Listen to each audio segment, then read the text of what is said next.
Huh. So Filthy Rich won.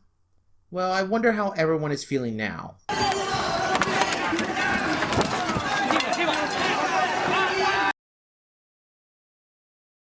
Good thing I was never a righty or a lefty at this point.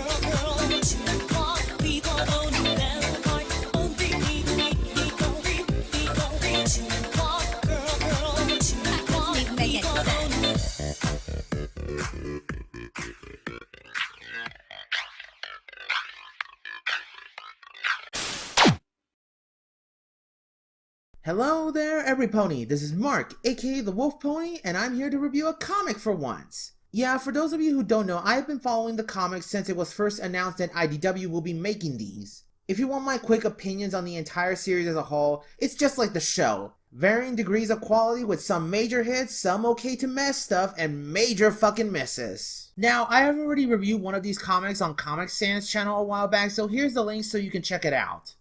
If you want to know how I feel about that comic now, here's your answer. It's shit! Now let's forget that shitty ass comic and focus on an actual good one. Here we got the election arc, as this story has a bit of a focus on Mayor Mare and Filthy Rich. One notable thing about this comic is that it came out weeks before the election of Donald Trump and Hillary Clinton was about to conclude. Honestly, I think it's just a coincidence as the comic never really goes far with it and it seems to be just its own thing and not a parody of it. Kinda for the best, to be honest. I want to say this very clear, I fucking love this comic and it's a good example of what the show can do more often now that season 8 is on the horizon. That being that the focus on minor characters gets more within the mainstay spotlight, which is what season 6 started to do and it might continue later down the road. Now this review will be in a different style since this is a comic we're talking about. We are going to see the good, the bad, and the ugly. So let's get started. Rich, creamy goodness of the marzipan combined with the tart tanginess of the mascarpone blended perfectly with the smooth, silky sweetness of the meringue. That's why I call the marzipan mascarpone meringue madness the Let's start off with the art as it looks so damn good.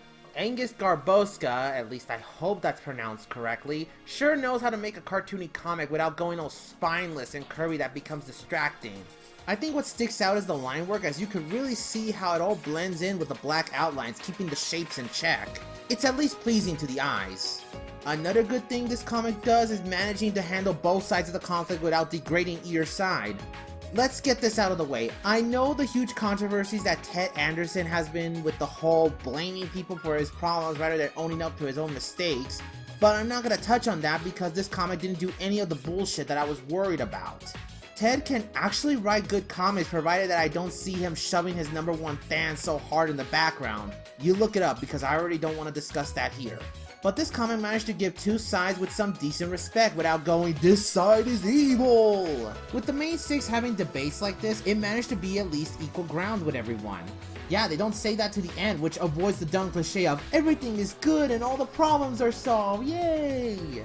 Before anyone is gonna say that they did make a fool of the other side, may I remind you that Filthy Rich is not a terrible person.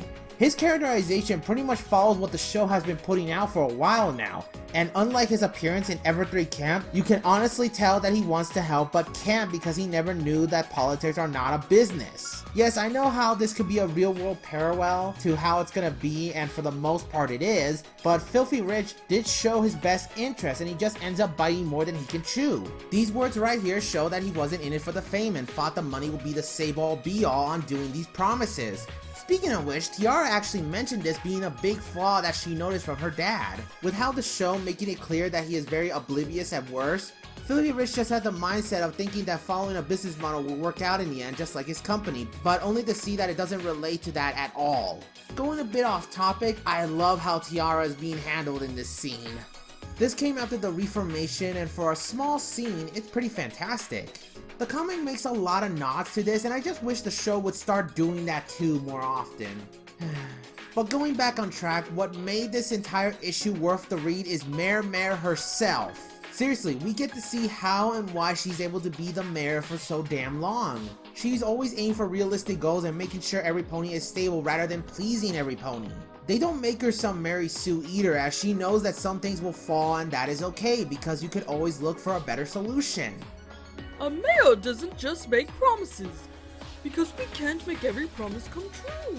You can't promise that bad things will never happen, but you can promise that you will try to make things right. This right here gives a clear picture as to why she became the permanent leader that no one wants to replace, at least until she hits retirement. This is the one major thing that really makes me respect her as a character and a leader. That, and it gives confirmation as to why no one ever takes over as Filthy Rich went through. Now that we covered the good, let's cover the bad. Okay, here are a couple of things that I found off with this comic. Let's start with the most major one, and that is Starlight Glimmer. Hate for it to... Oh. Don't worry, Mr. and Mrs. Cake. Rainbow Dash, Fluttershy, a little Pegasus. Oh boy, for those who are wondering, no, she didn't do anything stupid, but it's more on the fact that she is just there. I and many others who are either for her or against her are kind of disappointed as to how she is sort of just there to ask questions, which isn't entirely bad since it's new and it's not forced spoon-fed to make other characters to be hit with the idiot stick. But after that, she just blended into the background, and it makes it worse due to the fact that this came out during Season 6 airtime, so you can see where I'm going with this. There was a Friends Forever comic that was coming soon afterwards, but it's safe to say that the Accord arc was a much better representation, but before that, we have to handle that Glimmer is once again ignored here. But hey, it's at least better than how AJ is handled for a moment. Okay, I know people will think it's just the writer making fun of the other side he hates, but I don't think it's that. I think he's just making a joke out of AJ's character being more traditional, which is not the first time this happened, but still, I cringe when AJ talks like this because you know that she is far from the stereotype, but the writer sure doesn't know how to portray this one. Seriously, it just degrades the character rather than just being funny. Also, this is just a small nitpick, but Filthy Rich, as much as I get why he never knew the job was so big, I feel it's kind of too oblivious. I feel he should have at least one thing he done right before he goes on and mess other things up for everyone. Also, I don't know if this is just me, but this shot right here,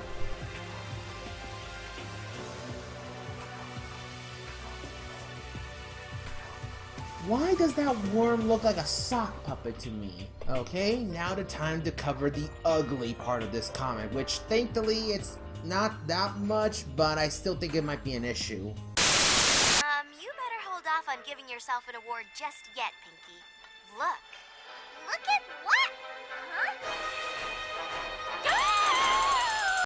Okay, there's one thing that I don't like about this comic, and it has to be the tattoo worm itself. Look, I know it's a build-up from the start, but however, I feel like it's kinda unneeded. Showing off Mayor Mare's leadership skills is fine, and it's cool to see how an old woman can do this sort of thing. However, I think her words are already enough to paint a clear picture on what a good leader she is. I know I'm basically saying telling is better than showing, but what Mayor Mare had said to Filthy Rich is a good example of showing because it gives us an idea as to why she was mayor for so long. Really, this is the only ugly part of the comic, but it doesn't make it terrible. It just stumbles a bit here.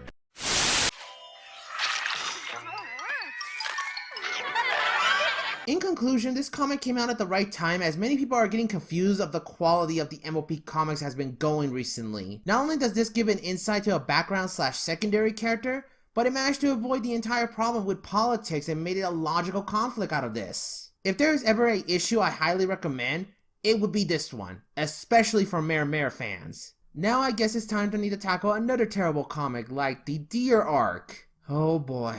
I'm gonna need some preparation for this one, so until then, this is Mark, aka the Wolf Pony here, and I hope the next day will be even better. See ya! And truth